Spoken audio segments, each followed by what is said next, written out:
তোর জোর বাবার স্মৃতি আমার পয়সা লেগে 1000, সে যদি সে ফেরত দেয় আমি 1000 টাকা তার হাতে পুরস্কার দেবো যে তুমি আমার দিয়েছিলে টাকাটা লাও।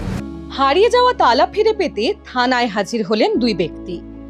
অনেকেরই মনে হতে পারে এ আবার কেমন তর পাগলামো।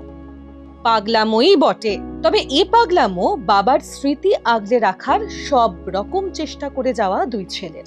এই আবেগ বাবা ছেলের চিরন্তন সম্পর্কের চিরকালীন আবেগ। বীরভূমের সিউড়ির ঘটনা। তালাটা আমাদের বহুদিনের পুরাতন, তাই খোঁজ করছি এই, আর পেলে একটু ভালো হয়। এটা বাবার আমলে তালা, তখন বাবা আলিগড় থেকে তৈরি করেছিল, কারিগর দিয়ে আসতো তখন বাজারে বাজারে। কত বছর পুরনো? তা মোটামুটি 45-42 এরকম আমার আইডিয়া। মনে করছেন?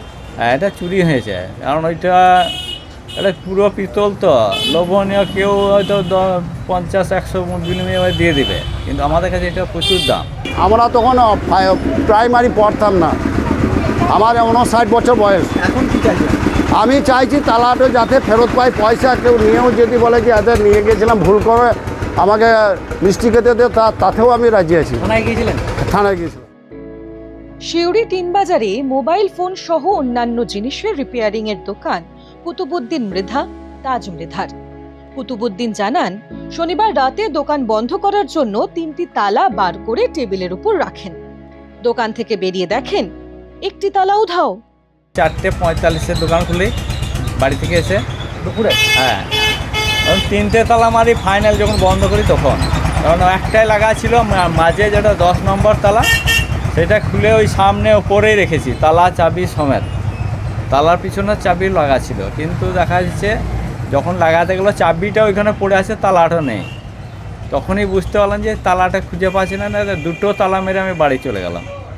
তারপরে এই খোঁজাখুঁজি করতে করতে আমি 2-1জনকে জিজ্ঞেস করলাম, তো কোনো হদিসই পাওয়া যাচ্ছে না। তাজউদ্দিন কুতুবুদ্দিনরা জানান, বাবা ইউসুফ মৃধা 3টি তালা তৈরি করেন। প্রায় 50 বছর আগে তৈরি করা হয় এই তালাগুলি। প্রত্যেকটিরই দাম পড়েছিল 85 টাকা 75 পয়সা। সম্পূর্ণ পিতল দিয়ে তৈরি এবং এক একটি তালার ওজন 796 গ্রাম। তালার মধ্যে খোদাই করা আছে দোকানের নামও।